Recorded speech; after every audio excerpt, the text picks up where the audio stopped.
예, 감사합니다. 우리 말씀 같이 봅시다. 요한일서 3장 13절부터 24절입니다. 요한일서 3장 13절부터 24절까지 말씀. 예, 우리 한 목소리로 같이 읽겠습니다. 시작. 형제들아, 세상이 너희를 미워하여도 이상히 여기지 말라. 우리는 형제를 사랑함으로 사망에서 옮겨 생명으로 들어간 줄을 알거니와 사랑하지 아니하는 자는 사망에 머물러 있느니라. 그 형제를 미워하는 자마다 살인하는 자니 살인하는 자마다 영생이 그 속에 거하지 아니하는 것을 너희가 아는 바라. 그가 우리를 위하여 목숨을 버리셨으니 우리가 이로써 사랑을 알고 우리도 형제들을 위하여 목숨을 버리는 것이 마땅하니라. 누가 이 세상의 재물을 가지고 형제의 궁핍함을 보고도 도와줄 마음을 닫으면 하나님의 사랑이 어찌 그 속에 거하겠느냐. 자녀들아, 우리가 말과 혀로만 사랑하지 말고 행함과 진실함으로 하자. 이로써 우리가 진리에 속한 줄을 알고 또 우리 마음을 주 앞에서 굳세게 하리니 이는 우리 마음이 혹 우리를 책망할 일이 있어도 하나님은 우리 마음보다 크시고 모든 것을 아시기 때문이라. 사랑하는 자들아, 만일 우리 마음이 우리를 책망할 것이 없으면 하나님 앞에서 담대함을 얻고 무엇이든지 구하는 바를 그에게서 받나니 이는 우리가 그의 계명을 지키고 그 앞에서 기뻐하시는 것을 행함이라. 그의 계명은 이것이니 곧 그 아들 예수 그리스도의 이름을 믿고 그가 우리에게 주신 계명대로 서로 사랑할 것이니라.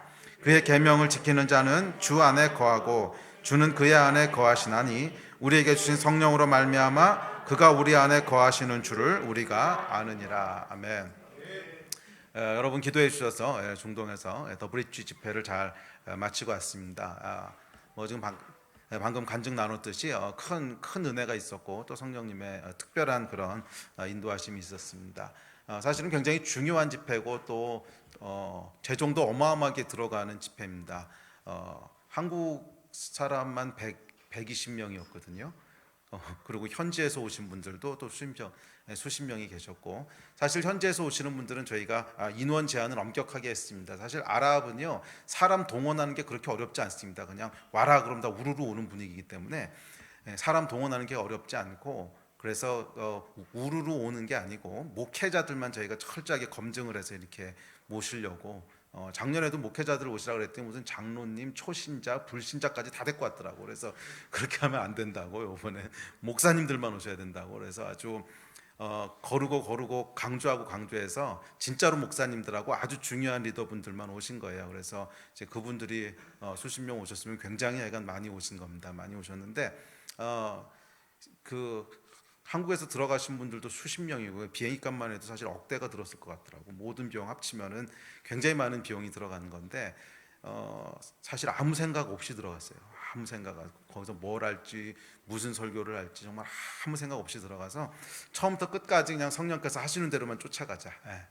처음부터 끝까지 성령께서 하시는 대로만 쫓아가자. 그래서 그냥 그 영적인 안테나를 바짝 세우고 계속 성령님이 하시는 일들만 쫓아갔는데 결과적으로는 사람이 계획한 일과는 비교할 수 없는 그런 하나님의 역사들을 보게 되는 큰 은혜가 있었습니다. 얼마나 큰 은혜였는지를 감을 잡으시려면 예배 때 말락 목사님이 뛰셨습니다. 야, 이 말락 목사님 기억나세요? 그 이집트 목사님 이제 머리 반짝반짝 이렇게 빛나시고 등치 크시고 나이도 저보다 위시고 왜 걸을 때 이렇게 쩔뚝하면서 걸으시는 분 있잖아요. 나다르리노 목사님 말고, 나다르리노 목사님 이제 날씬하고 예배 때 펄쩍펄쩍 뛰시는 그 목사님 말고, 거긴 원래 뛰세요. 원래 뛰시고 거기 말고 말랑 목사님이라고, 이런 류의 예배는 한 번도 들어본 적이 없으시고 이렇게 쩔뚝거리시고 등치도 저보다 크시고 이래가지고서 이렇게 걸어다니는 것만 봐도 은혜가 되시는 분인데 뛰셨다니까요. 뛰셨어요. 펄쩍펄쩍. 그게 방송에 안 나왔네. 이 영상에 나왔어요. 근데 이분이 뛰셨다 그러면 이 분위기가 어땠는지 아시겠죠. 예배 때요 아주 특별한 기름 부심이 있었습니다. 이것은 어떤 한 민족이 드렸을 때 경험할 수 있는 기름 부심이 아니에요. 그것은 여러 민족이 함께 모였기 때문에 하나님이 특별히 부으시는, 어떻게 설명할 수 없는 그런 강력한 기름 부으심이 있었는데, 이 목사님이 뛰셨다는 건 전부 다 뛰었다는 거죠. 거기 젊은이 뛴다 펄쩍펄쩍 뛰는데, 그 이제 끝나고 나서 다들 그 말씀을 하셨어요. 이 아랍 사람들이 뛴 거는 처음이라고.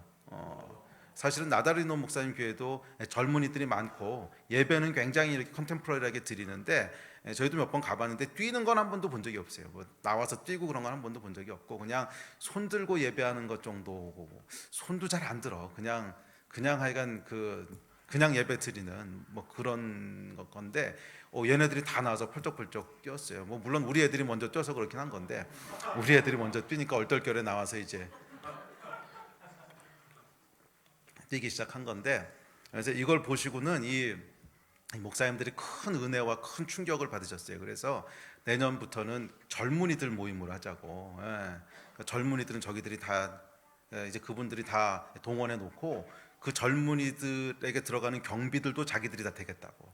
이건 여러분 대단한 발전입니다. 경비들도 전부 될 테니까 그냥 이제 와서 집회만 하자고. 그래서 내년 10월 달에는 이제 목회자 컨퍼런스가 아니라 넥스트 제너레이션 컨퍼런스로 진행하기로 했습니다. 우리 젊은이들 기도 많이 하면은 뽑힐 수도 있어요. 근데 한 교회당 TO가 10명은 안 날 것 같은데 10명 안쪽일 것 같은데 뭐 7명 이렇게 될 텐데 그래서 누가 로또에 뽑힐지는 앞으로 1년 동안 신앙생활하는 거 잘 봐서 예배 열심히 잘 드리고 뭐 그런 사람은 이제 우리 이렇게 잘 채점을 했다가 이렇게 뽑아가지고서 데리고 갈까요? 가고 싶어요? 그래 우리 젊은이들 그럼 기도 많이 하고 1년 동안 열심히 예배하세요. 열심히 예배하면 예배하는 태도를 봐서 제일 높이 뛰는 제일 높이 뛰는 사람 위주로 해서 데리고 갈까 지금 생각 중이에요. 네, 기도해 주셔서 감사합니다. 자, 그리고 열매도 굉장히 많았습니다. 열매도 굉장히 많았던 게 저희가 그 작년에 가서 집회를 하고 나서 이분들 가운데 이제 선교에 대한 그 마음들이 생기셨어요. 그래서 올해 이제 다가오는 11월 달에 처음으로 선교사들을 위한 학교를 시작합니다. 그래서 현지인 선교사들을 키우는 거죠. 그래서 원래는 이제 유럽으로 이렇게 선교사를 보낼까 하다가 저희가 집회 끝나고 나서 이분들이 큰 은혜를 받으셔서 레바논으로 이제 선교사들을 보내기로 하셨습니다. 그래서 레바논에는 우리 임경일 선교사님 또 우리 다른 선교사님들이 다 아주 환호를 부르셨어요. 와 이게 진짜 열매라고. 그래서 이제 11월 달에 훈련할 때 아마 윤성철 목사님이 이제 가셔야 되지 않을까 생각을 하는데 본인은 죽어도 못 간다고 우기시는데 주변에 있는 모든 목사님들이 윤 목사님 안 가시면 누가 가냐고 그래서 뽑히셔서 아무래도 11월 달에 다녀오셔야 될 것 같은데 그래서 약간 훈련이 끝나면 저희가 이제 레바논 쪽에 지금 아이들을 위한 학교들이 많이 진행되는데 일꾼들이 없잖아요. 근데 거기에 아마 큰 도움이 될 것 같습니다. 이분들을 이제 보낼 수 있으면 또 장기적으로 계속 이 선교학교에서 그 사람들이 나오게 되면 아마 중동 선교에도 큰 열매가 있을 것 같습니다. 이 바실 목사님 교회에서 일을 하는데 바실 목사님은 우리 지난번에 한국 방문했을 때 제가 소개해드렸지만 지난 한 몇 년 동안의 사역을 통해서 이 교회를 통해서만 무슬림이었다가 개종한 사람이 5만 명이 나온 교회입니다. 그러니까 거기에 많은 크리스찬들이 있다는 거죠. 교회에 많은 크리스찬들이 있다는 거고 이제 그 중에서 선교원 신자들을 훈련시키는 거기 때문에 아마 장기적으로도 계속 이런 사역자들이 나올 수 있을 것으로 기대를 합니다. 물론 5만 명이 그 교회에다 모여 있는 건 아니에요. 여기 이제 훈련시켜서 보내고 CCC 대표시기 때문에 계속 훈련시켜서 여러 지역으로 보내고 있었기 때문에 모여 있는 사람이 그런 숫자는 아닌데 하여간 열매가 참 많은 교회입니다. 여러분 계속 위해서 기도해 주시고 또 중동에서 이제 막 열매들이 나오기 시작했는데 이 열매들이 더 큰 열매로 더 큰 나무가 될 수 있도록 위해서 기도해 주시기 바라고요. 또 지난 10년 동안 여러분 정말 그 한번 가보시지도 않으신 땅을 품고 열심히 기도하시고 헌금하시고 한 것들이 이제 열매를 보기 시작했습니다. 여러분 아마 더 많은 열매들, 더 기쁜 소식들이 이제 들려오기 시작할 겁니다. 이제 추수하는 시즌으로 들어갔기 때문에 지금부터 앞으로 몇 년은요 아마 신나는 추수들을 보게 될 것 같아요. 그래서 여러분 더 많이 기도해 주시고 또 더 많이 헌금하시고 돈 쓸 일은 점점 많아지더라고. 지금 돈 쓸 일들은 점점 많아져서 그러니까 위에서 계속 기도하고 힘닿는 데까지 섬깁시다. 뭐 이런 게 뭐 믿는 보람 아니겠어요? 아멘. 많은 열매를 또 여러분이 함께 누리셨으면 좋겠습니다. 자, 우리 에베소서 말씀 아니죠. 에베소서는 주일날이지. 이 두 개를 한꺼번에 하다 헷갈리네. 예. 이 요한 1서 말씀 함께 이제 살펴보고 있는데 요한 1서 3장입니다. 3장 전반부에서는 이 하나님의 자녀가 마땅히 행해야 할 바가 무엇인지를 살펴봤습니다. 2주 전인데 기억날까 모르겠네. 하나님의 자녀가 마땅히 행해야 할 바가 두 가지였는데, 하나는 거룩함을 지키는 하나님 앞에서 순종이고, 두 번째는 형제를 사랑하는 겁니다. 그래서 거룩함을 지키기 위해서 순종하는 것이고, 두 번째는 형제를 사랑하는 것입니다. 자, 거기서 이어지는 것이 오늘 본문인 3장 13절부터 끝까지 24절 후반부입니다. 네, 이어지는 3장 후반부에서는 형제 사랑에 대한 이야기들을 이제 집중적으로 하이라이트해서 이야기하고 있습니다. 그래서 이 형제를 사랑한다고 하는 것이 구체적이고 실제적으로 어떤 것인가 하는 이야기들을 나누고 있습니다. 자, 그래서 오늘은 이 사랑과 또 순종에 대한 이야기들을 조금 더 깊게 살펴보려고 합니다. 자, 13절부터 16절에서 요한은 사랑하는 것과 미워하는 것, 그리고 생명과 사망, 그리고 영의 욕구와 혼의 욕구, 이 세 가지를 이렇게 연결시켜서 설명하고 있습니다. 그래서 단순히 사랑이 무엇이다 이렇게 설명하는 것이 아니라 사랑과 미움, 그리고 생명과 사망, 그리고 영의 욕구와 혼의 욕구, 이 세 가지 토픽을 이렇게 믹스업해서 이 세 개가 깊게 연결돼 있다고 하는 것들을 이야기합니다. 자, 13절부터 16절 다시 한번 읽어보겠습니다. 시작.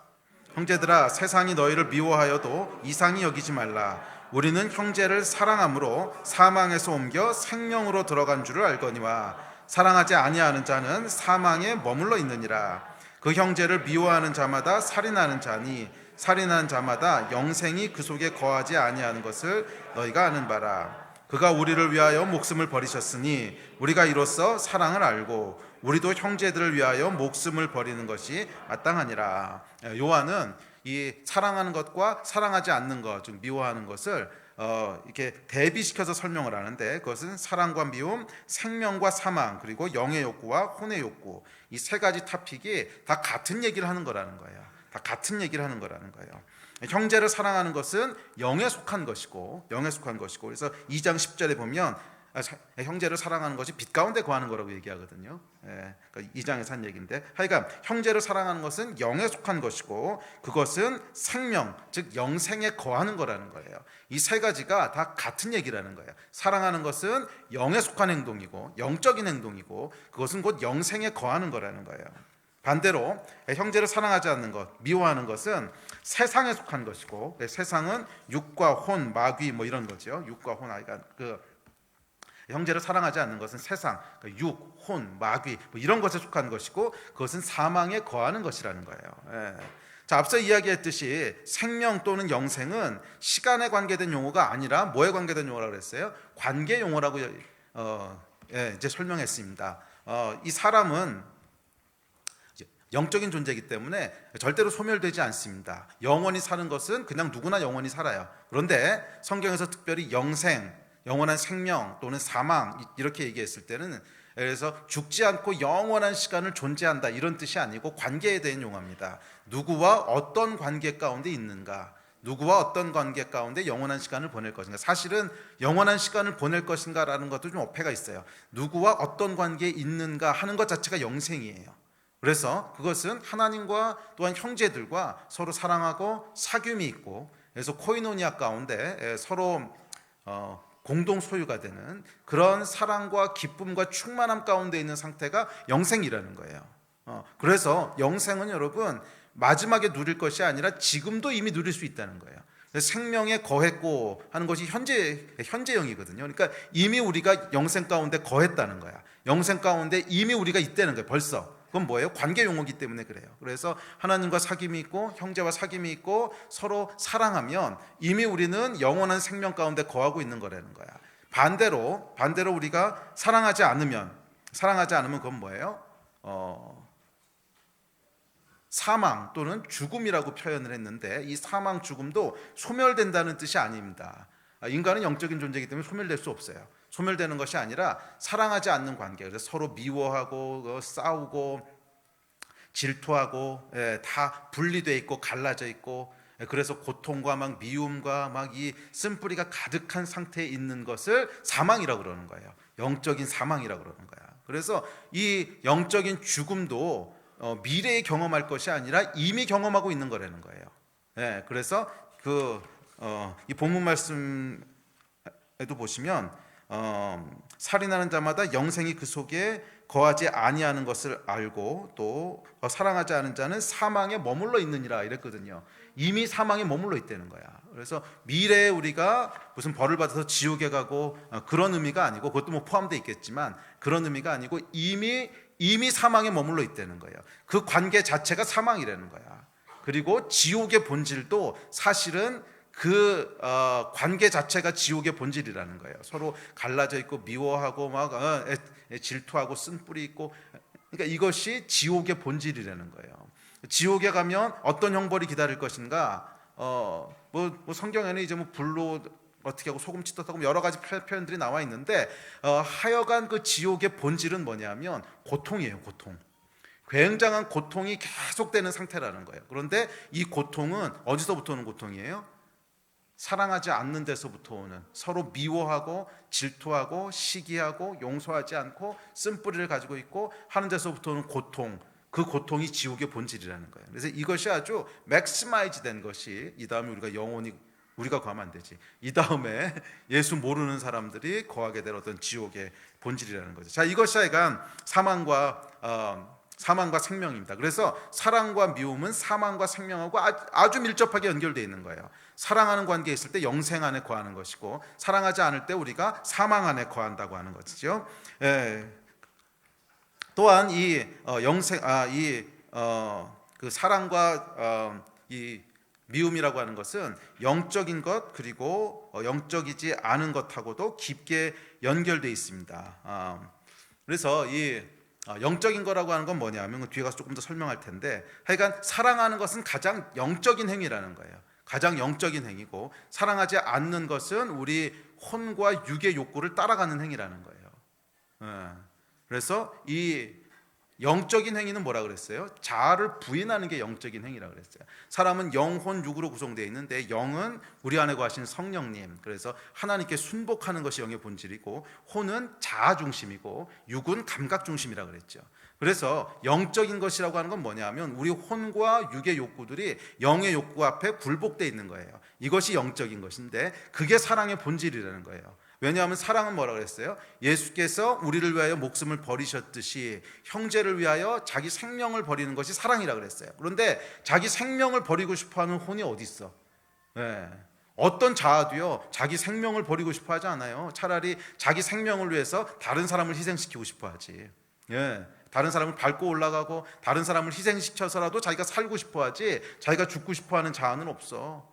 육도 마찬가지죠. 육은 아주 본능적으로 생존하려고 하지 누구를 위해서 죽으려고 하지 않아요. 그래서 혼과 육의 욕구는 영적인 욕구가 아니라는 거예요. 그건 혼과 육의 욕구지.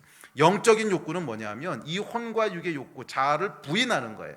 그래서 자기 안에는 진짜 나를 위해서 살고 싶은 마음이 막 가득한데, 자아는 그것을 성령님의 욕구 앞에 굴복시키는 게 영적인 거거든. 그래서 이 영적인 욕구가, 근데 예수께서 뭐라 그러셨냐면 이게 바로 사랑이라는 거예요. 사랑의 코어는 뭐냐면, 사랑의 핵심은 혼과 육의 욕구를 영의 욕구 앞에 굴복시키는 거예요. 그래서 형제를 위하여 나의 생명을 내어주는 거예요. 내가 하기 싫어도 형제를 위해서 그 일을 하는 거예요. 내가 손해를 봐도 형제를 위해서 그 일을 하는 거예요. 그런데 혼의 욕구는 뭐야? 내가 하고 싶은 것을 형제를 희생시켜서 얻는 거야. 내가 살기 위해서 다른 사람을 희생시켜서 밟아서 올라가는 거야. 이게 혼의 욕구거든. 이 자아를 부인하고 영 앞에 굴복하는 것이 사랑이고, 혼의 욕구를 그대로 따라가는 것은 사랑하지 않는 것, 좀 미워하는 거라는 거예요. 이해가 되세요? 그래서 요한은 이 세 가지를 그대로 대비시키고 있습니다. 사랑과 미움, 그 다음에 영생과 사망, 그리고 영의 욕구와 혼의 욕구, 이 세 가지가 다 같은 얘기라는 거예요. 영의 욕구를 따라 우리가 살 때, 그것은 우리 자아를 부인하고 내 혼의 생각을 꺾고 하나님 앞에 굴복함으로 내 자아의 생명을 내어줄 때, 그것을 사랑이라고 부르고, 이 사랑하는 상태가 영생이라는 거예요. 반대로 내 혼과 육의 욕구를 따라서 그 가인이 아벨을 죽이듯이 나의 어떤 필요와 나의 어떤 욕구를 위해서 주위에 있는 형제를 객체로 다루고, 그것은 혼과 육의 욕구를 따라 사는 거지. 그것이 사랑하지 않는 것이고, 그 상태가 사망이라는 거예요. 자, 그러므로 여러분, 영생은 어떻게 이루어집니까? 영생은 하나님을 사랑하고 형제를 사랑함으로 이루어지는 거예요. 아멘.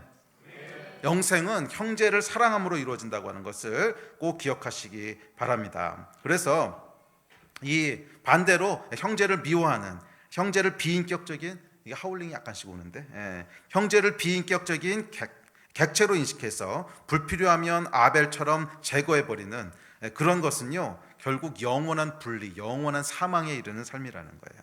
아멘. 자, 14절 15절로 넘어갑시다. 14, 15절은 이렇게 얘기합니다. 시작. 우리는 형제를 사랑함으로 사망에서 옮겨 생명으로 들어간 줄을 알거니와 사랑하지 아니하는 자는 사망에 머물러 있느니라. 그 형제를 미워하는 자마다 살인하는 자니 영생이 그 속에 거하지 아니하는 것을 너희가 아는. 자, 우리는 형제를 사랑함으로 사망이 분리되고 고립되는 데서 옮겨서 사귐과 연합, 그 영원한 생명 가운데로 들어가게 됩니다.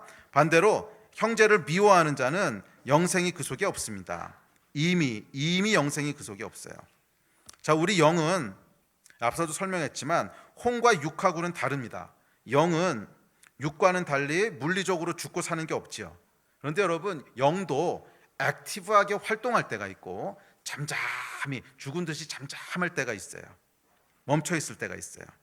자, 그러면 언제 우리의 영이 액티브하게 활동할까요? 영이 액티브하게 활동한다고 하는 뜻은 뭐냐면 앞서 얘기했듯이 혼과 육의 생각이 영의 생각 앞에 굴복하는 거예요.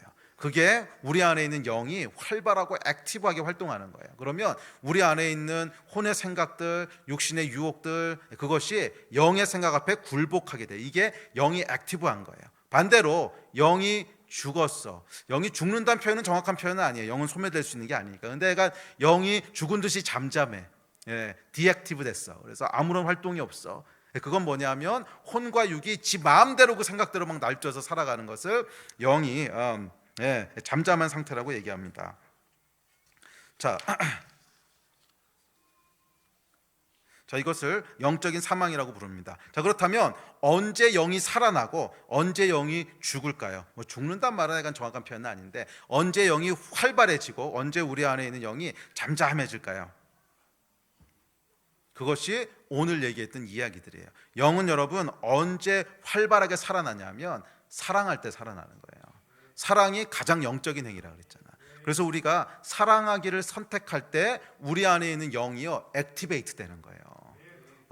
그래서 이 영은 여러분 세 가지를 할 때 살아나는데 첫째는 사랑할 때 살아나고 둘째는 거룩함을 지킬 때 살아나고 셋째는 순종할 때 살아납니다. 우리 영이 언제 살아나냐면 이 세 가지 요소예요. 사랑할 때, 거룩함을 지킬 때, 순종할 때. 이때 영이 활성화되고 더 살아납니다. 그래서 여러분 사랑하기를 선택을 하고 순종하기를 선택을 하잖아요. 그러면 우리 안에 있는 영이 액티베이트 되기 때문에 더 많이 사랑하고 싶어져요. 또 순종하기를 선택하면 우리 안에 있는 영이 액티베이트 되기 때문에 더 많이 순종하게 돼요. 그래서 사랑에서 더 큰 사랑으로, 더 큰 사랑에서 더 깊은 사랑으로 계속 사랑할 수 있는 삶들을 살게 되는 거예요. 순종도 처음에 순종하는 건 힘들지만 순종하게 되면 우리 안에 있는 영이 살아나요.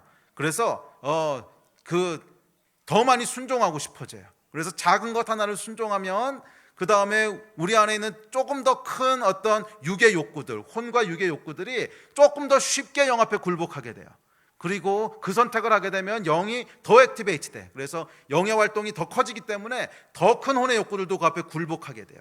그래서 계속 이것이 발전해 가는 거예요. 자, 이것이 영이 살아나는 겁니다. 그런데 반대로 그럼 영은 언제 죽습니까? 언제 잠잠해집니까? 미워할 때 영이 잠잠해져요. 영이 죽는다는 것은 영이 소멸된다는 뜻이 아니에요. 영의 활동이 줄어들고 잠잠해지는 것인데 미워할 때, 용서하지 않을 때, 분노할 때, 두 번째 죄를 지을 때, 세 번째 불순종할 때. 잘 생각해 보세요, 여러분. 죄를 한번 졌어요. 내가 분명히 하면 안 되는 걸 알았는데 했어. 그러면 바로 따라오는 증상이 뭐예요? 하나님에 대한 감각이 무뎌져요. 그렇지 않아요?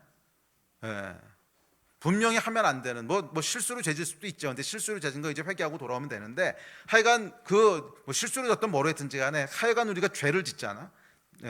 뭔가 하나님이 하지 말라 그러신 일 내가 했어. 그러면 바로 따라오는 게 뭐냐면 하나님에 대한 감각이요 무뎌져요.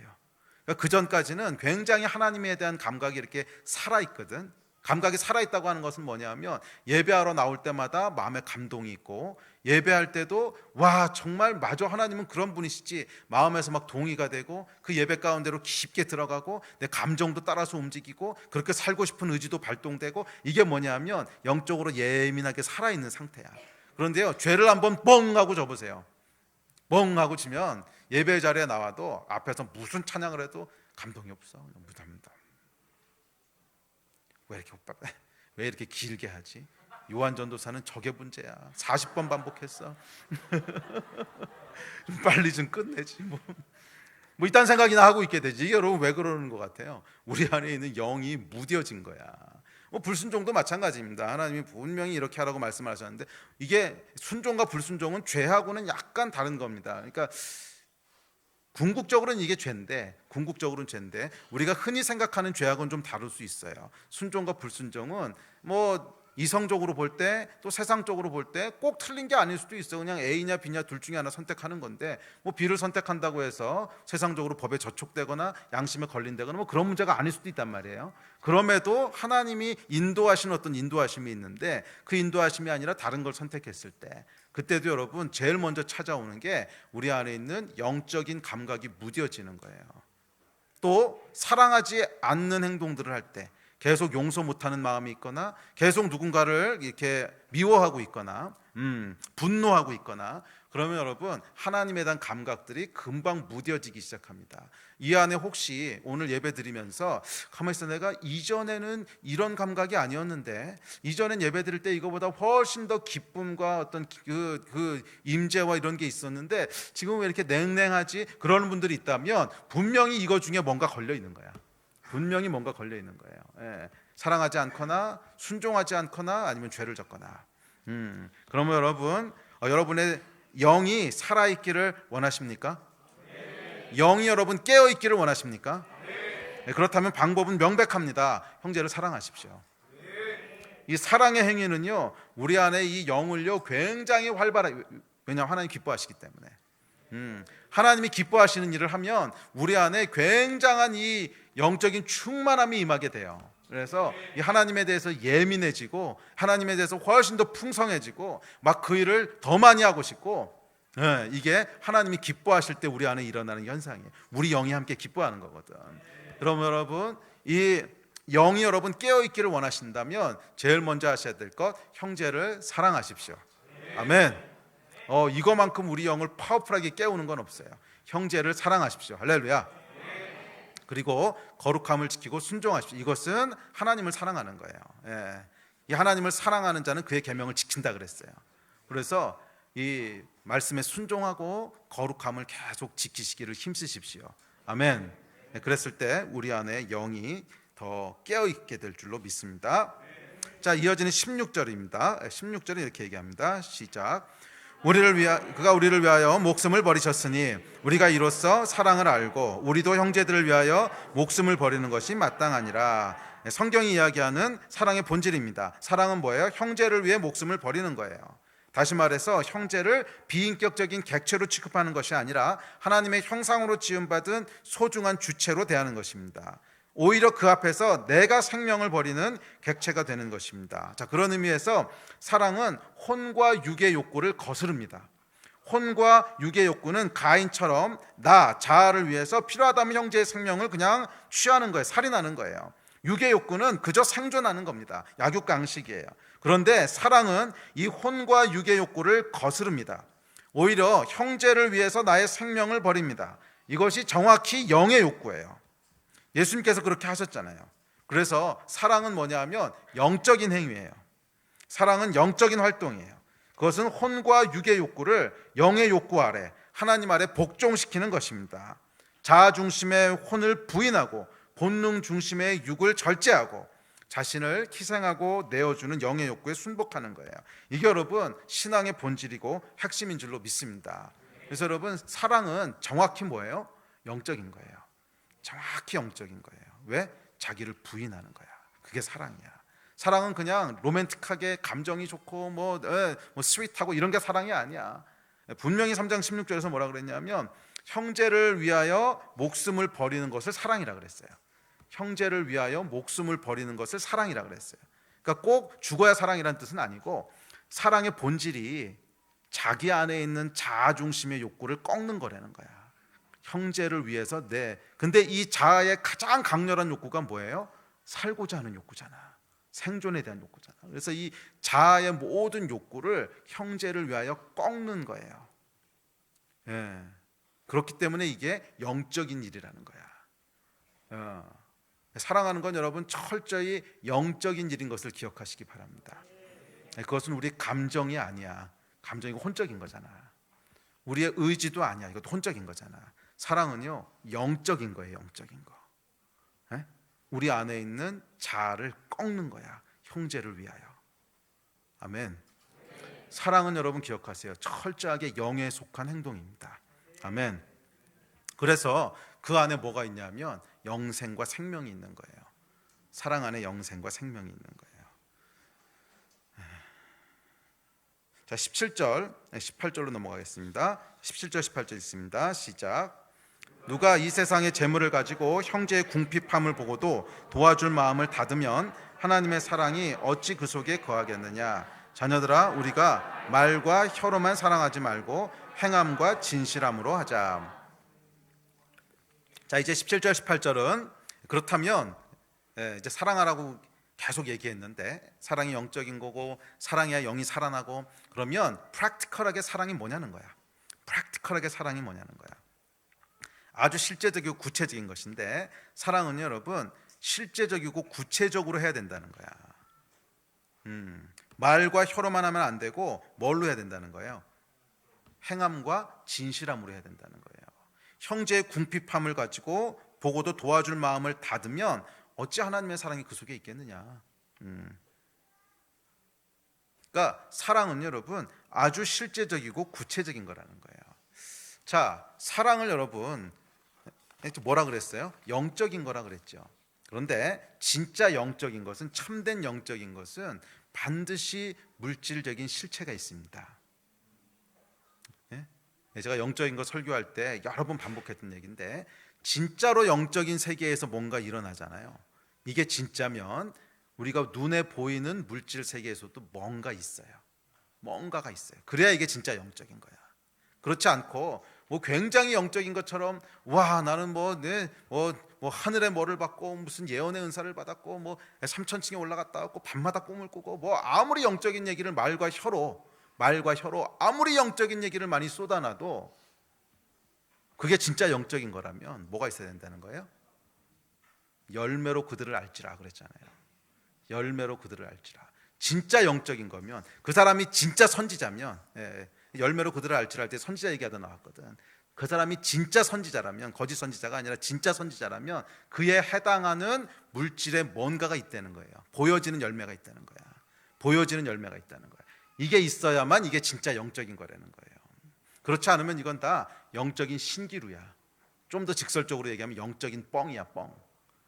뭐 대단한 은사가 있고 뭐 환상을 보고 뭐를 하고 내가 대단한 거 하는 거 같고 별의별 짓을 다 해도 아무리 영적인 것처럼 이렇게 뭐 쇼를 해도 보여지는 열매가 없으면 이건 그냥 다 뻥이라는 거예요. 진짜 영적인 게 아니라는 거야. 자, 사랑이 뭐라 그랬어요? 영적인 거라 그랬어요. 그러면 이게 진짜 사랑이면 반드시 뭐가 있어야 되는 거예요? 물질 세계에 보여지는 뭐가 있어야 된다는 거야. 그게 뭐야? 돈하고 노가다라는 거야. 돈하고 노가다. 그래서 사랑은 여러분 말과 혀로 하는 게 아니고 돈하고 노가다로 하는 거라는 거예요. 그래야 그게 진짜 영적인 사랑이라는 거예요. 자, 아시겠습니까?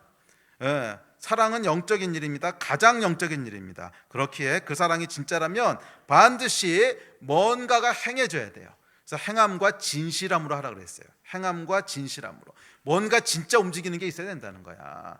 돈이 흘러가든지 아니면 몸을 움직여가지고 뭔가 하여간 형제를 위해서 노동을 하든지 시간을 쓰든지 하여간 뭔가가 있어야 그게 진짜 사랑이라는 거예요.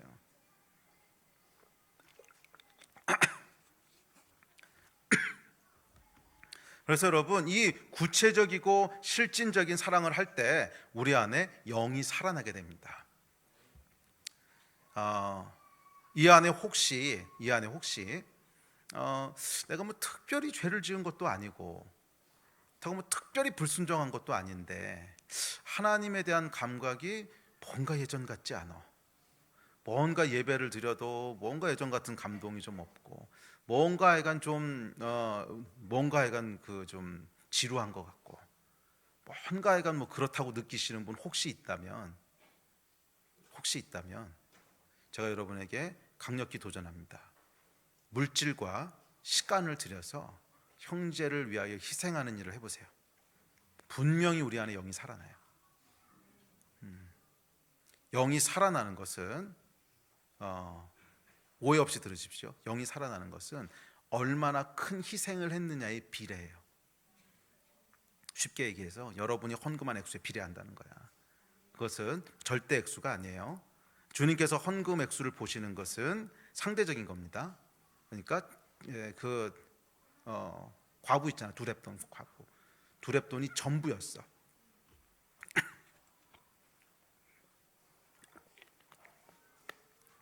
그러니까 큰 부자가 이재용 회장이 10억을 헌금하는 것보다 아무것도 없는 내 전 재산이 오늘 통장을 톡톡 털어보니까 5만 원 있어. 그 사람이 5만 원 헌금하는 것이 주님 앞에 더 큰 거야. 왜? 여긴 100%를 드린 거거든. 그러니까 주님은 퍼센테이지로 보시는 거예요. 자, 우리가 헌금이 많으면 많을수록 그것에 비례해서 우리 영이 살아나요. 이건 영적인 원리야. 이해되세요? 무슨 말인지? 그것이 영적인 원리예요. 형제를 사랑하는 일에, 다른 사람을 축복하는 일에 여러분의 재물을 드려보세요. 그리고 실제로 여러분의 시간과 에너지를 쏟아보세요. 그러면 우리 안에 영이 살아나요. 이건 분명해요. 자기 걸 놓지 못하는 사람이 있어. 목사님, 나도 지금 어려워요. 나는 지금 누구 도울 때가 아니고 누가 도와주지 않으면 못 살아요. 목사님, 내 형편 몰라서 그래요. 그럼 나한테 하소연할 필요가 없어요. 영적인 원리이기 때문에 어쩔 수가 없어.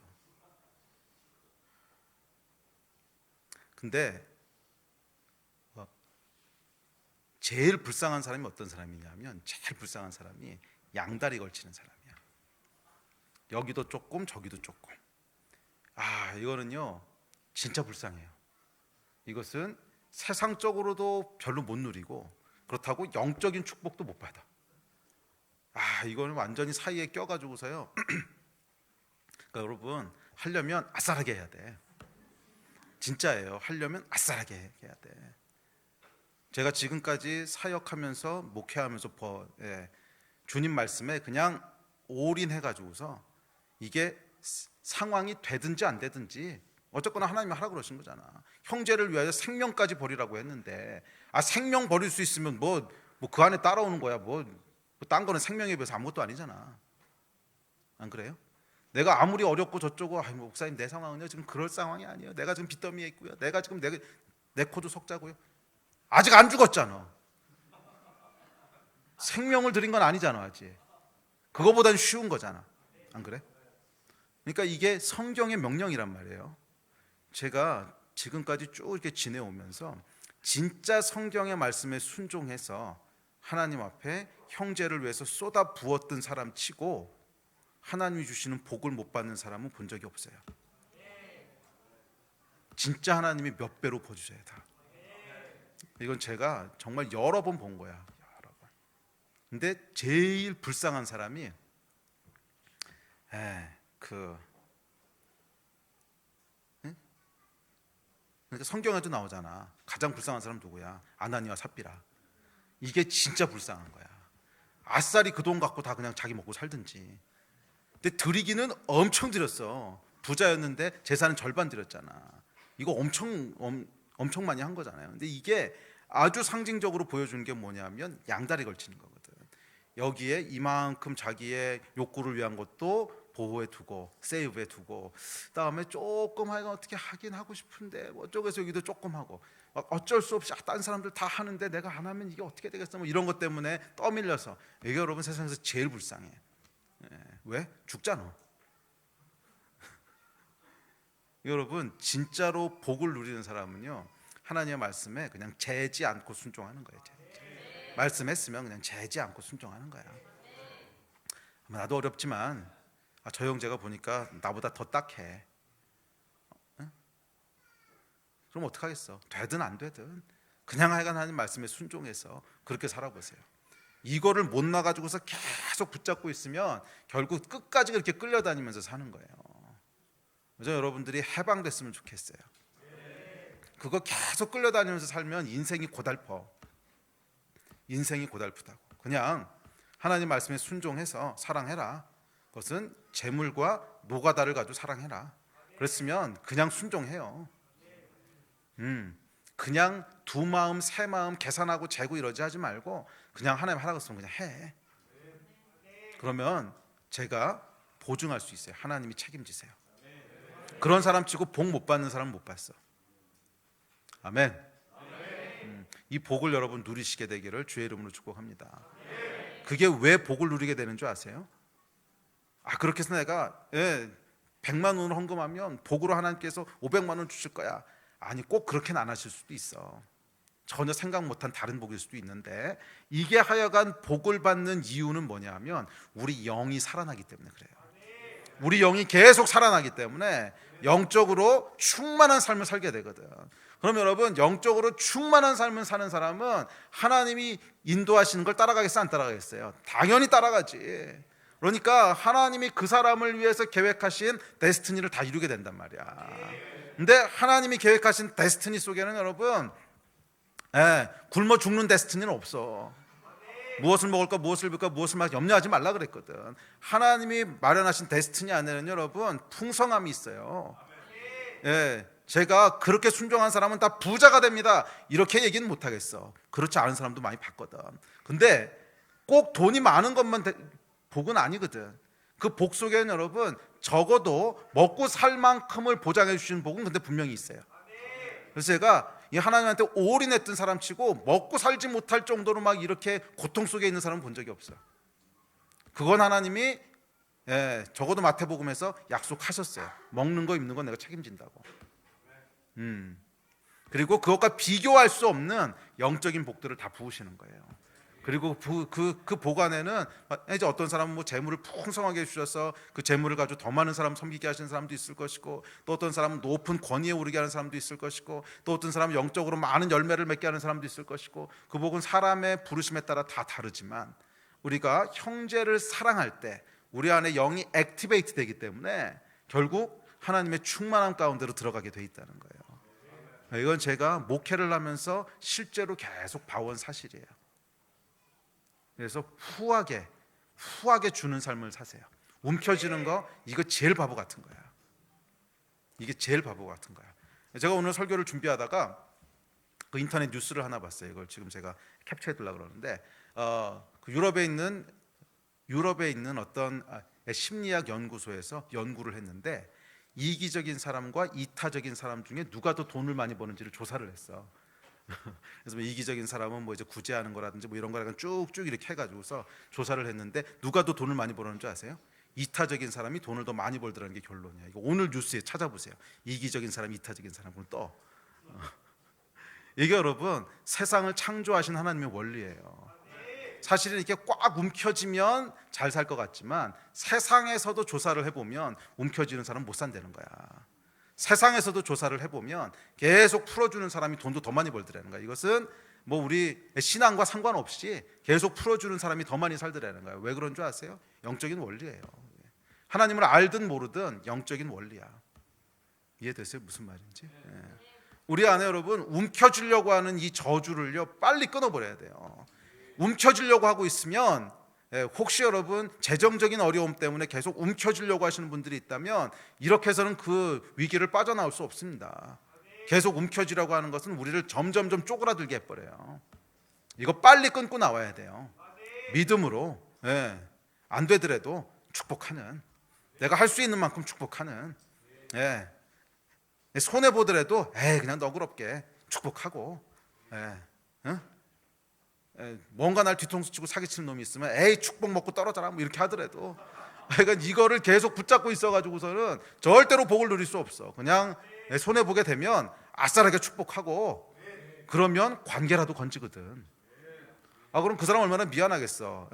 자기가 뒤에서 뒤통수 쳤는데 그럼 뭔가 반격이 올 줄 알았는데 그냥 에이 축복해라 그러면 쟤도 미안하거든. 그럼 여러분 언젠간 또 갚아요. 그러면 그거 그냥 붙잡고 막 죽일 놈 살리든 이러고 막, 그러면 돈도 있고 사람도 있고 다 잃는 거라고. 이게 영적인 원리가 그렇게 하면 사망에 거하게 되는 거예요. 아시겠어요? 아주 프랙티컬한 우리 삶에서부터 이걸 실천하시라는 거예요. 계속 누군가를 위해서 축복하고 손해보고 희생하고, 이 길들을 계속 선택할 때 그것은 영적인 것들을 액티베이트 시켜요. 아멘. 구체적으로 사랑하신 여러분 되시기를 주의 이름으로 축복합니다. 이 돈에 이렇게 묶여 있으면 안 돼요. 이렇게 막 뭔가 움켜쥐려고 하는 것, 이게 여러분 다 혼과 육의 생각이거든. 이거에 묶여 있으면 우리 영이 죽어버린단 말이야. 아멘. 우리 영이 살아나려면 이거를 풀어야 돼요. 빨리 이 저주를 빨리 풀어버려야 돼. 그래서 내 돈도 어차피 하나님이 주신 거, 내 시간도 어차피 하나님이 주신 거, 뭐 하나님이 날 굶기시게 하겠냐, 이 믿음으로 그냥 성실하게 축복하면서 계속 베풀면서 살면, 가난하게 살아도 베풀도록 살면요, 결국 그 사람은 복을 누리게 돼요. 왜? 영적으로 충만하니까. 그 삶을 사시기를 주의 이름으로 축복하고 도전합니다. 아멘. 혹시라도 이 가운데 그런데 묶여 있는 분이 있다면 빨리 끊으세요. 꽉 묶고 있는 분이 있다면 빨리 끊으세요. 오늘 결단하고 그냥 끊어버리세요. 나는 혼과 육의 욕구에 묶여 살지 않습니다. 나는 하나님의 자녀입니다. 나는 형제를 사랑하는 자입니다. 나는 자매를 사랑하는 자입니다. 이거 빨리 끊어버리시고, 생명으로 돌아오셔야 돼요. 형제를 사랑하는 자는 사망에서 생명으로 옮겼느니라. 이게 오늘 말씀이잖아. 형제를 사랑하는 자는 사망에서 생명으로 옮겼느니라. 빨리 옮기셔야 돼요. 아멘. 빨리 옮기신 여러분 되시기를 주의 이름으로 축복합니다. 자, 그래서 기억하세요. 진짜 사랑은 말과 혀로 하는 뻥이 아니야. 행함과 진실함으로 하는 거예요. 재물과 행함을 가지고 하는 거예요. 아멘. 자, 이어지는 19절부터 21절 보겠습니다. 19절부터 21절 시작. 이로써 우리가 진리에 속한 줄을 알고 또 우리 마음을 주 앞에서 굳세게 하리니, 이는 우리 마음이 혹 우리를 책망할 일이 있어도 하나님은 우리 마음보다 크시고 모든 것을 아시기 때문이라. 사랑하는 자들아, 만일 우리 마음이 우리를 책망할 것이 없으면 하나님 앞에서 담대함을 얻고. 자, 이 19절부터 21절은 헬라어 원문을 보면 이 문법이 굉장히 복잡하게 꼬여 있어요. 그래서 해석하는 사람마다 조금씩 차이들이 있고, 또 한국말로 봐서는 쉬운 듯 하면서도 읽고 지나가면 무슨 말인지 잘 모르겠고, 이런 부분인데, 자, 이것을 정확하게 풀어 설명하면 다른 모든 구절들이 어디에 걸리냐면 마음을 굳세게 하고 담대함을 얻는다에 걸리는 어떤 조건문들이에요. 그러니까 19, 20, 21절은 어떻게 우리의 마음이 굳세게 되고 하나님 앞에서 담대함을 얻는가 하는 것을 설명하는 얘기라는 거예요. 그런데 뭐라고 설명하냐면 이로써 얻는데요. 이로써 굳세게 하고 담대함을 얻는데, 이로써는 뭐냐면 그 앞에까지 말들을 쫙 다 받는 거거든요. 뭐예요? 형제를 사랑함으로, 그리고 순종함으로, 이로써 우리가 이 하나님 앞에 담대함을 얻는다는 거예요. 그래서 이 그 세 가지 기억나시죠?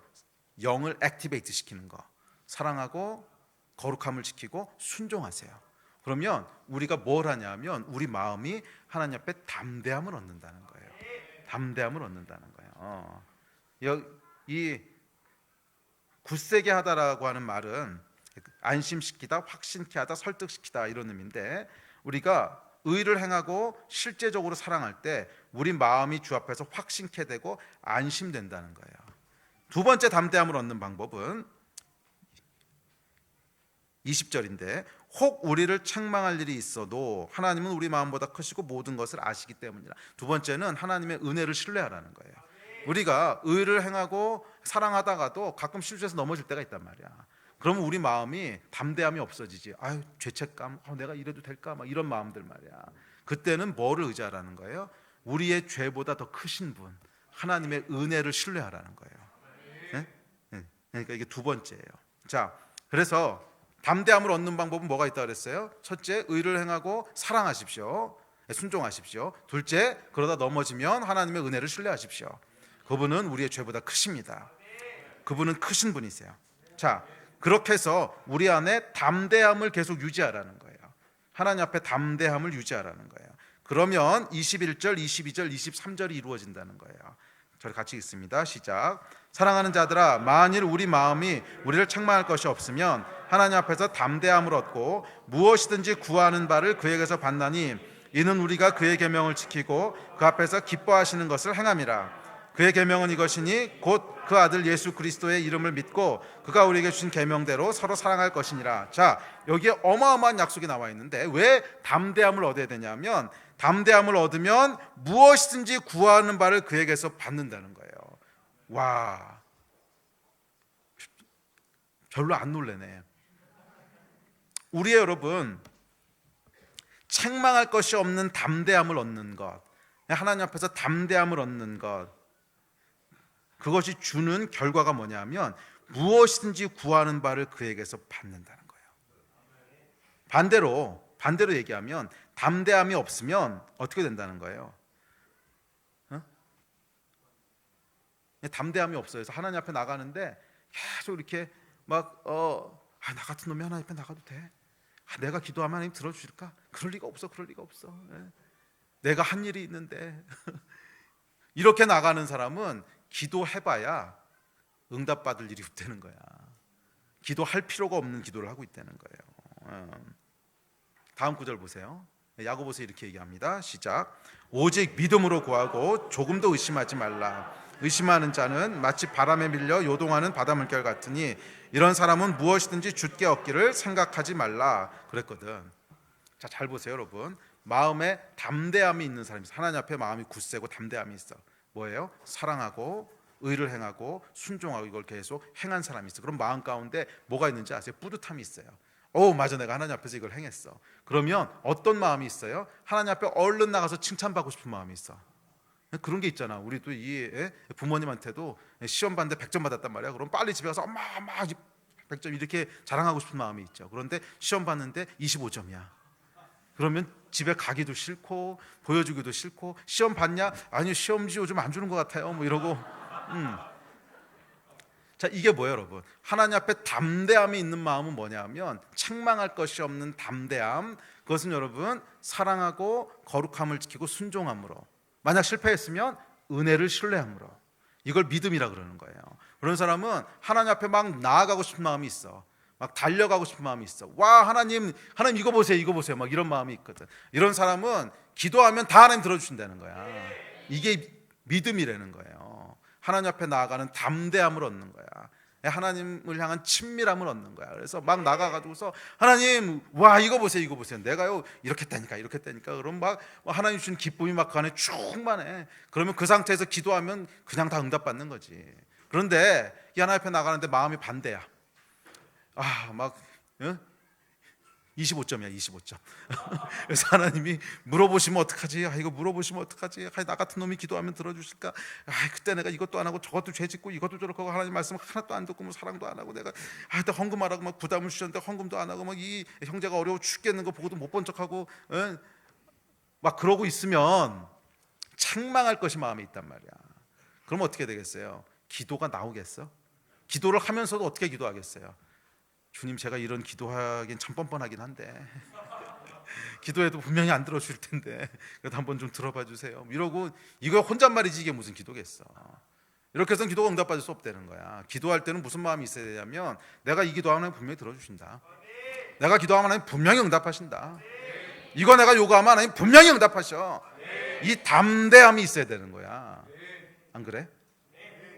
이거 기도하면 하나님 반드시 들어주셔.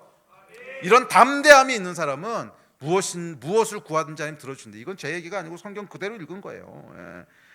사랑하는 자들아, 만일 우리 마음이 우리를 책망할 것이 없으면 하나님 앞에서 담대함을 얻고 무엇이든지 구하는 바를 그에게서 받나니, 이렇게 말씀하셨단 말이야. 제 얘기가 아니고 성경 말 그대로 풀어 얘기한 거예요. 우리 안에 책망할 것이 없고 하나님 앞에 나가서 담대함, 뭐예요? 이 기도하면 분명히 들어주셔. 이건 하나님이 분명히 응답하셔. 이 마음을 갖고 나아가면 무엇을 구하든지 그에게서 받을 거라 그랬어요. 그런데 아까 야고보서에서 뭐라 그랬어? 믿음이 없어서 이거 내가 하나님 앞에 구해도 돼? 책망할 것이 막 있는 마음. 이 마음은 가지고 구해봐야 아무것도 응답은 못 받는다는 거야. 그러면 여러분, 담대함을 주님 앞에 가지시기를 축복합니다. 그런데 다시 한번 복습. 이 담대함은 어디서 온다고? 형제를 사랑함으로, 형제를 사랑함으로, 하나님께 순종함으로, 그렇게 담대함을 얻는 거예요. 계속 하나님 앞에 책망할 것이 있는 마음들을 갖지 않도록 조심하세요. 뭔가가 이거 하면 안 되는데, 이거 하면 안 되는데, 가령 무슨 그것이 진짜 죄이냐 아니냐는 둘째치고, 이거 하면 안 되는데, 찝찝한데, 그런 거만 하지 마. 왜? 우리 마음에 해롭다고. 하나님이 기뻐하실 만한 일들을 하시라는 거예요. 야, 이거 하면 하나님이 얼마나 기뻐하실까? 야, 이거 하면 하나님이 얼마나 즐거워하실까? 이걸 하라는 거야. 그러면 우리에게 주는 축복이 담대함을 얻게 하신다는 거예요. 담대함을. 그런데 그 중에 하나님이 제일 좋아하시는 게 뭐예요? 사랑하는 거, 순종하는 거. 이거 제일 좋아하신단 말이야. 순종이 제사보다 낫거든. 사랑하는 거 하나님 너무 좋아하시거든. 그러니까 형제를 사랑하면요, 막 하나님이 너무 기뻐서 막 펄쩍펄쩍 뛰신단 말이야. 그러면 우리 안에 영의 충만함을 주시겠지. 이 하나님의 기쁨이, The joy of the Lord is my strength. 이 하나님의 기쁨이 우리의 힘이거든. 할렐루야. 그럼 여러분, 적극적으로 형제를 사랑하십시오. 특히 구제하고 헌금하십시오. 몸으로 섬기십시오. 우리 마음에 담대함을 주실 것입니다. 그래서 여러분,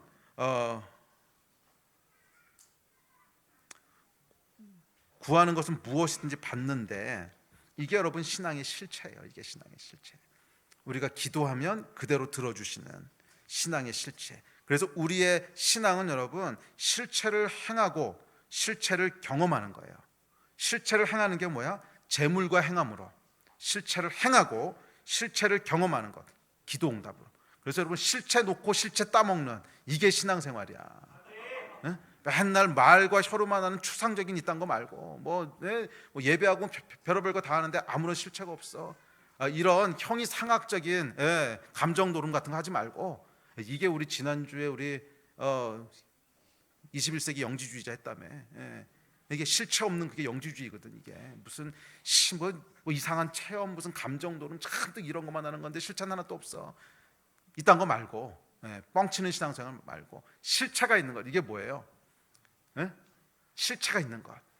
우리의 돈과 우리의 행함으로, 실제로 실체를 행함으로 형제를 사랑하고, 그랬을 때 그 결과로 우리에게 주시는 영적인 담대함을 얻고, 그 담대함으로 기도했더니 그 기도가 실제로 이루어지는, 이게 여러분 진짜 신앙생활이에요. 아멘.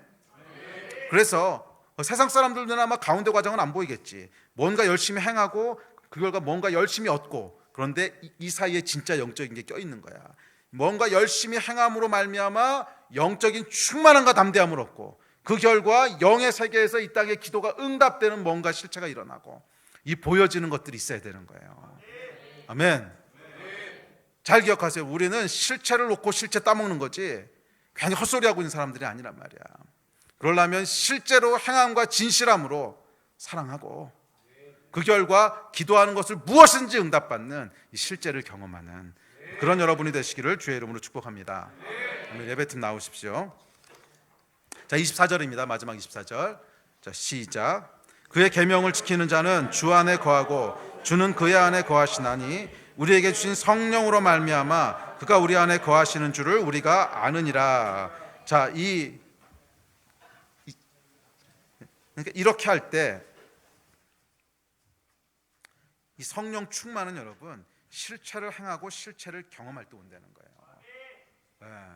우리 안에 이 하나님의 말씀에 순종해서 실체를 행해 서로 사랑함으로, 진실함으로, 행함으로 실체를 행하고 그 결과 담대함 가운데 기도 응답을 받아.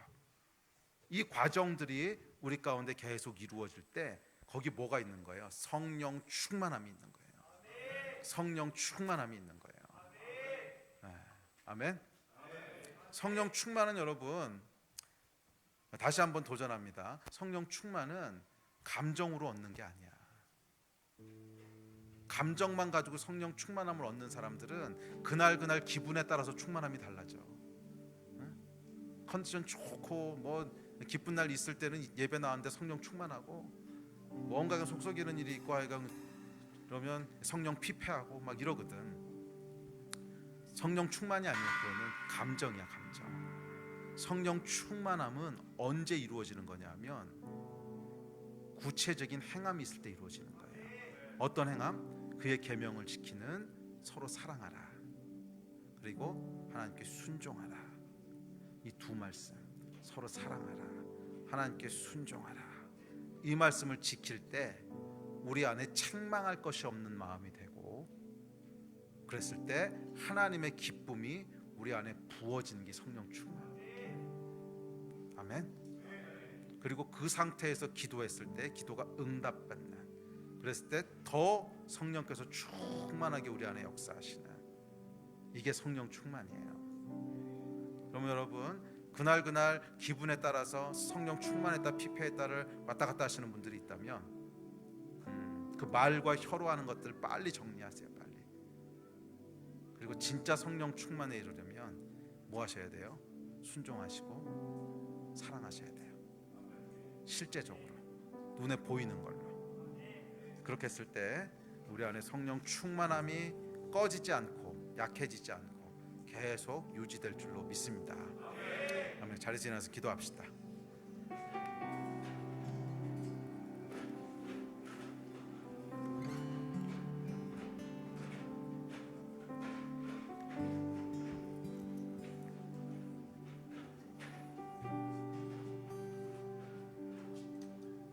오늘 기도할 때 우리 다시 한번 성령 충만을 위해서 구할 텐데, 이 성령 충만은 결국 우리 삶의 태도에 의해서 결정됩니다.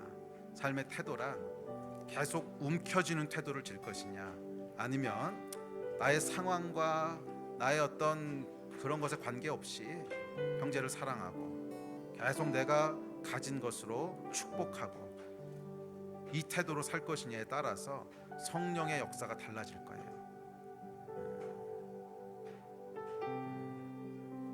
명확한 사실이 있는데 우리 안에 있는 이 움켜쥐고자 하는 것들을 끊어내지 않고는 어느 정도 이상은 절대로 영적으로 성장하지 않아요. 제가 수십 년 목회해온 결론이에요. 내 안에 계속 움켜쥐고자 하는 자기중심적인 이 생각. 근데 움켜쥐고자 할 때는 다 그 안에 나름대로 이유가 있어.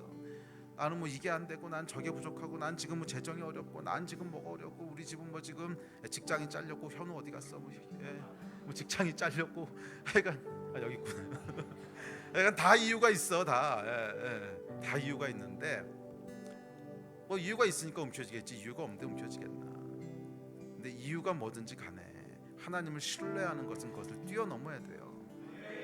이것을 꽉 붙잡고 있는 사람은 절대로 영적으로 어느 수준 이상은 못 올라가요. 만약 여러분들이 진짜 영적인 욕심이 있다면, 이것을 더 한 단계 위로 치고 올라가고 싶은 영적인 욕심들이 있다면 지금 결단하셔야 될 게 있어요. 움켜진 것들을 놓는 걸 해야 돼. 나는 형제를 사랑함으로 나의 상황과 상관없이 형제를 축복합니다. 형제를 위하여 나의 생명을 내려놓습니다. 이 결단을 하지 않으면 나는 어떤 상황 가운데도 하나님의 말씀을 타협 없이 순종합니다. 나는 어떤 상황에도 하나님의 말씀에 순종합니다. 이 삶의 태도들을 계속 가지고 있지 않는 이상 영적인 복을 누릴 수가 없어요. 영적인 복을 누릴 수가 없어요. 기도가 막혀요. 오늘 여긴 기도가 막힌다는 표현을 안 했지만 무엇이든지 구하는 바는 얻는다는 것은 반대로 얘기하면 구하는 바를 얻지 못한다는 거죠. 야고보서가 그 얘기했잖아. 구해봐야 못 얻는다고. 기도가 막힌단 말이야. 여러분의 기도가 막히면 안 되잖아요. 기도하는 것마다 다 하늘을 뚫고 올라가는 기도가 되기를 축복합니다. 아멘. 우리 그 일을 위해서 한번 기도합시다. 하나님, 내가 무엇을 구하든지 하나님께서 다 들으시는 그런 삶을 살기를 결단합니다. 주님, 그렇게 축복해 주십시오. 제가 영적인 삶을 살기를 소원합니다. 이 땅에 묶이지 않겠습니다. 이 땅의 재물에 묶이지 않겠습니다. 이 땅의 유혹에 묶이지 않겠습니다. 하나님, 내가 영적인 삶을 살기를 선택합니다. 하나님, 사랑하기를 선택합니다. 축복하여 주십시오. 내 마음이 담대함을 얻기를 소원합니다. 축복하여 주십시오. 성령님, 축복하여 주십시오. 그 일을 위해서 우리 주여 3번 같이 부르시고 합심하여 기도하겠습니다. 주여,